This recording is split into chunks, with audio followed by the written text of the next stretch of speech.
ओम शांति। आज हम 9 मार्च 94 की अव्यक्त वाणी में अव्यक्त बाप दादा की पर्सनल मुलाकात सुनते हैं। डबल विदेशी भाई बहनों से ग्रुप नंबर 1, स्वयं और समय पर भरोसा नहीं, इसीलिए दृढ़ संकल्प से कमजोरियों को निकाल दो। सभी अपने को विश्व सेवाधारी अनुभव करते हो। विश्व सेवाधारी व विश्व कल्याणकारी वही बन सकता है जिसके पास सर्व शक्तियों का खजाना संपन्न है। तो सर्व शक्तियों का स्टॉक जमा है। सर्व शक्तियाँ है वह कोई शक्ति है, कोई नहीं है। कभी कभी कोई कम हो जाती है। सदा अपने आप को चेक करो कि सर्व शक्तियाँ है वह कोई शक्ति की कमी है। अगर कमी है तो उसके कारण सोचो, क्योंकि कारण को समझेंगे तो निवारण कर सकेंगे। क्योंकि यह माया का नियम है कि जो कमजोरी आप में होगी उसी कमजोरी के द्वारा ही आपको माया जीत बनने नहीं देगी। तो वर्तमान समय भी समय प्रति समय माया उसी कमजोरी का लाभ लेगी और आगे चलकर जब अंत समय आएगा तो भी वो कमजोरी धोखा दे देगी। तो ऐसे नहीं सोचना कि थोड़ी सी कमजोरी है, एक की कमजोरी है, बाकी तो बहुत अच्छा है, अच्छी हूँ। एक कमजोरी भी धोखा देगी। इसीलिए कोई भी कमजोरी अपने अंदर रहने नहीं दो। अगर स्वयं नहीं मिटा सकते तो कोई का सहयोग लो। जो शक्तिशाली आत्माएं हैं उनका सहयोग लो। विशेष योग का प्रयोग करो। किसी भी विधि से कमजोरी को मिटाना ही है, यह दृढ़ संकल्प करो। यह भी नहीं सोचो कि आगे चलकर हो जाएगा। नहीं, अभी से निकाल दो, क्योंकि स्वयं पर और समय पर कोई भरोसा नहीं। ऐसे नहीं सोचो कि आगे चलकर ये करेंगे हो जाएगा। नहीं, आपका स्लोगन है अब नहीं तो कब नहीं। तो जो करना है वो अभी करना है, क्योंकि बाप संपन्न है और आपका बाप से प्यार है। तो बाप जैसा बनना ही प्यार का प्रैक्टिकल स्वरूप है। जितना बाप से बहुत बहुत प्यार है उतना ही पुरुषार्थ से भी बहुत बहुत प्यार है। जितना बाप से प्यार के लिए फलक से कहते हो कि 100% से भी ज़्यादा प्यार है, ऐसे पुरुषार्थ के लिए भी कहते हो। सोचेंगे करेंगे नहीं, सब कमजोरियाँ खत्म, गे नहीं। शिवरात्रि मनाने आए हो तो कुछ तो बलि चढ़ेंगे ना। बाप दादा सभी बच्चों को संपन्न देखना चाहते हैं। बाप का प्यार है, इसीलिए बच्चों की कमी अच्छी नहीं लगती। तो क्या याद रखेंगे कि सदा संपन्न संपूर्ण रहना ही है कि थोड़ी थोड़ी कंप्लेन करते रहेंगे।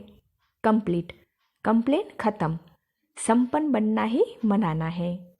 ग्रुप नंबर 2, वेस्ट को बेस्ट बनाना अर्थात होली हंस बनना। सभी अपने को सदा होली हंस अनुभव करते हो। होली हंस का अर्थ है संकल्प, बोल और कर्म जो व्यर्थ होता है उसको समर्थ में बदलना। क्योंकि वह व्यर्थ जैसे पत्थर होता है, पत्थर की वैल्यू नहीं, रतन की वैल्यू होती है। तो व्यर्थ को समाप्त करना अर्थात होली हंस बनना। तो व्यर्थ आता है, होली हंस फौरन परख लेता है कि ये काम की चीज़ नहीं है, ये काम की है। तो आप होली हंस हो ना, तो व्यर्थ समाप्त हुआ। क्योंकि अभी नॉलेजफुल बने हो कि अगर अभी संकल्प, बोल या कर्म व्यर्थ गवाते हैं तो सारे कल्प के लिए अपने जमा के खाते भी कमी हो जाती है। जानते हो ना, नॉलेजफुल हो तो जानते हो ये फिर व्यर्थ क्यों करते हो। चाहते नहीं हैं लेकिन हो जाता है। ऐसे कहेंगे, जो समझते हैं अभी भी हो सकता है वह हाथ उठाओ। आप कौन हो? राजयोगी। राजयोगी का अर्थ क्या है? राजा हो ना, तो मन को कंट्रोल नहीं कर सकते। किंग में तो रूलिंग पावर होती है ना, तो आप में रूलिंग पावर नहीं है। अमृत वेलो और फिर सारे दिन में बीच बीच में अपना ऑक्यूपेशन याद करो, मैं कौन हूँ। क्योंकि काम करते करते यह स्मृति मर्ज हो जाती है कि मैं राजयोगी हूँ। इसलिए इमर्ज करो, ये नियम बनाओ। ऐसे नहीं समझो कि हम तो है ही राजयोगी, लेकिन राजयोगी की सीट पर सेट होकर रहो। नहीं तो चलते चलते कर्म में बिजी होने के कारण योग भूल जाता, सिर्फ कर्म ही रह जाता। लेकिन आप कर्मयोगी कंबाइन हो, योगी सदा ही रूलिंग पावर कंट्रोलिंग पावर में रहे। फिर राजयोगी डबल पावर वाले कभी भी व्यर्थ सोच नहीं सकते। तो अभी कभी नहीं कहना, सोचना भी नहीं कि राजयोगी वेस्ट कर सकते हैं। तो ये कौन सा ग्रुप है? Best group. बाप दादा को भी बेस्ट ग्रुप अति प्यारा है। क्यों? 63 जन्म बहुत वेस्ट किया ना, अभी यह छोटा सा जन्म बेस्ट ही बेस्ट है। अच्छा, ग्रुप नंबर 3, प्योरिटी की रॉयल्टी ही ब्राह्मण जीवन की विशेषता है। सभी ब्राह्मण जीवन की विशेषता व फाउंडेशन को जानते हो? क्या है? प्योरिटी। यह पक्का है कि प्योरिटी ही फाउंडेशन है, तो सभी पक्के ब्राह्मण हो ना। प्योरिटी की रॉयल्टी ब्राह्मण जीवन की विशेषता है।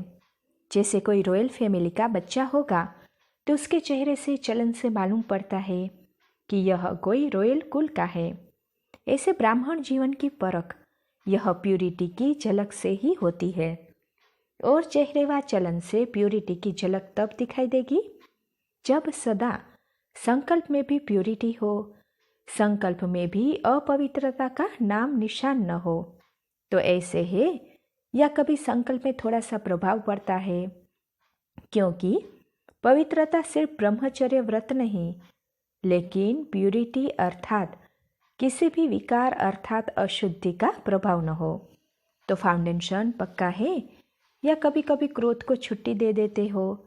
बाल बच्चा आ जाता है या अंश और वंश सब खत्म? क्या समझते हो? माताओं में मोह आता है, बॉडी कॉन्शियस की अटैचमेंट है, कोई विकार का अंश मात्र भी नहीं, क्योंकि बड़ों से तो मोह व लगाव जल्दी निकल जाता है, लेकिन छोटों छोटों से थोड़ा ज़्यादा होता है। जैसे लौकिक संबंध में भी बच्चों से इतना प्यार नहीं होगा जितना पोत्रों और धोत्रों से होता है। ऐसे विकारों के भी ग्रेट चिल्ड्रन से प्यार तो नहीं है। फाउंडेशन प्यूरिटी है, इसीलिए इस फाउंडेशन के ऊपर सदा ही अटेंशन रहे। सबका लक्ष्य बहुत अच्छा है, तो जैसे लक्ष्य है वैसे ही लक्षण स्वयं को भी अनुभव हो और दूसरों को भी अनुभव हो, क्योंकि अनेक अपवित्र आत्माओं के बीच में आप पवित्र आत्माएं बहुत थोड़े हो। तो थोड़ी सी पवित्र आत्माओं को अपवित्रता को खत्म करना है, तो कितनी पावर चाहिए? तो सदा चेक करो कि अपवित्रता का अंश मात्र भी न हो, क्योंकि आपके जड़ चित्रों का भी सदा ही निर्विकारी कहकर गायन करते हैं। यह किसकी महिमा करते हैं? आपकी है या भारतवासियों की है? तो प्रैक्टिकल चेतन में बने हैं तब तो महिमा हो रही है। यह पक्का निश्चय है ना कि हम ही हैं। तो ब्राह्मण अर्थात प्योरिटी की रॉयल्टी में रहने वाले। प्योरिटी ब्राह्मण जीवन की विशेषता है। हिम्मत रखकर आगे बढ़ रहे हो और भी आगे बढ़ते रहना है। उड़ती कला वाले हो ना कि चलने वाली कला वाले हो? कभी नीचे कभी ऊपर होते हो। सदा फाइन है या कभी कभी फाइन? सम टाइम ख़त्म हुआ। अभी रूहानियत में तो आकर नहीं कहेंगे कि थोड़ा थोड़ा रह गया है। नहीं, अभी क्या रूहान करेंगे? ओके ओके कहने से ही देखो चेहरे मुस्कुराते हैं, और जब सम टाइम कहते हो तो आंखें नीचे हो जाती है। सदैव यह स्मृति में रखो कि अब नहीं बनेंगे तो कब बनेंगे। अभी बनना है, पुरुषार्थ करेंगे देखेंगे नहीं, होना ही है। तो इसको कहा जाता है निश्चय बुद्धि विजयी। तो कौन हो? प्योरिटी के रॉयल्टी में रहने वाले। अच्छा, सभी स्वयं को फर्स्ट डिवीज़न वाली आत्माएं अनुभव करते हो? सदा फर्स्ट रहना है और सदा ही औरों को भी फास्ट गति से आगे बढ़ाना है।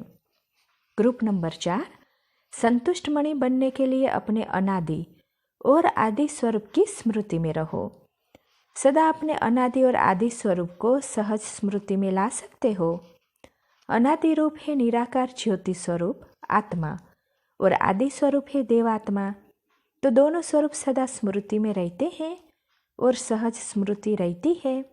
जितना देहभान में रहना सहज है, उतना ही देही अभिमानी स्थिति में स्थित होना भी सहज है। बॉडी कॉन्शियस में कितने टाइम में आ जाते हैं? टाइम लगता है। न मेहनत लगती है न टाइम लगता है, क्योंकि अभ्यास है। तो ऐसे ही जब अब नॉलेज मिली तो नॉलेज की लाइट, नॉलेज की माइट के आधार पर अभी सोल कॉन्शियस की स्मृति का ऐसा सहज अनुभव हो। यह भी अभ्यास करते करते सहज हो गया ना। या 63 जन्म का अभ्यास शक्तिशाली है। विस्मृति के 63 जन्म और स्मृति का यह एक छोटा सा जन्म भी 63 जन्म से शक्तिशाली है, क्योंकि इस समय नॉलेज की लिफ्ट मिली हुई है तो लिफ्ट में पहुंचना सहज होता है।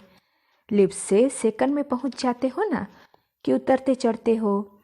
सेकंड में स्मृति आई और अनुभव में टिक जाए, क्योंकि स्मृति शक्तिशाली है, विस्मृति कमजोर करती है। तो शक्तिशाली हो ना, कितनी पावर है, फुल है, पावरफुल है ना। पावर शब्द अलग नहीं कहते, पावरफुल कहते हैं। ऐसे बहादुर हो या कभी फेल कभी फुल, हर संकल्प में स्मृति स्वरूप बने हैं, अभी भी बने हैं और हर कल्प में बनते रहेंगे। कितने कल्पों का अभ्यास है, अनेक बार का अभ्यास है ना, अनेक बार किया है ना, कि नई बात है। बाप का बनना अर्थात परिवर्तन होना, ब्राह्मण बनना अर्थात स्मृति स्वरूप बनना। इस अपने अनादि स्वरूप में स्थित होने से स्वयं भी स्वयं से संतुष्ट रहते और औरों को भी संतुष्टता की विशेषता अनुभव कराते। तो सभी संतुष्ट मणिया हो या बनना है। असंतुष्टता का कारण होता है अप्राप्ति। तो आपको कोई अप्राप्ति है क्या? आपका स्लोगन क्या है? पाना था वो पा लिया। तो पा लिया कि थोड़ा थोड़ा रह गया है, क्योंकि बाप का बनना अर्थात वर्षे का अधिकारी बनना। तो अधिकारी आत्माएं हो ना, तो सदा क्या गीत गाते हो? पा लिया। ये आपका गीत है या कोई कोई का है? कोई का नहीं है, सभी का है। कोई का दूसरा गीत हो तो बोलो, क्योंकि एक के होते हैं तो गीत भी एक ही है। और अब नहीं पाया तो कब पाएंगे? तो अपने को सदा पद्मा पदम भाग्यवान समझो। पदम भी आपके आगे कुछ नहीं है। इतना नशा है ना। कितने भी साधन प्राप्त करने वाली आत्माएं हैं, लेकिन जितने ही विनाशी प्राप्ति वाले हैं उतने ही अविनाशी प्राप्ति के भिखारी हैं। यह अनुभव है ना। जितने ज़्यादा साधन होंगे उतनी शांति की नींद भी नहीं होगी। और आपकी जीवन कितनी शांत है, कोई अशांति है? कभी तन व मन की अशांति तो नहीं है। एवर हेल्दी है ना। माइंड भी हेल्दी तो हेल्थ भी हेल्दी, दोनों है ना। दुनिया के आगे चैलेंज करने वाले हो। अगर एवर हेल्दी देखना हो तो किसको देखे? आपको। हर एक कहता है मेरे को देखे या जानकी दादी को देखे, ऐसे तो नहीं कहते। आप ही हो ना। क्यों? बाप के खजाने के मालिक हो, तो जो मालिक होता है वो सदा भरपूर संपन्न होता है। तो ऐसे कंप्लीट हो या कंप्लेन और कंप्लीट दोनों ही चलता है। तो यही सदा स्मृति में रखो कि अधिकारी है और अनेक जन्म अधिकारी रहेंगे। गारंटी है ना।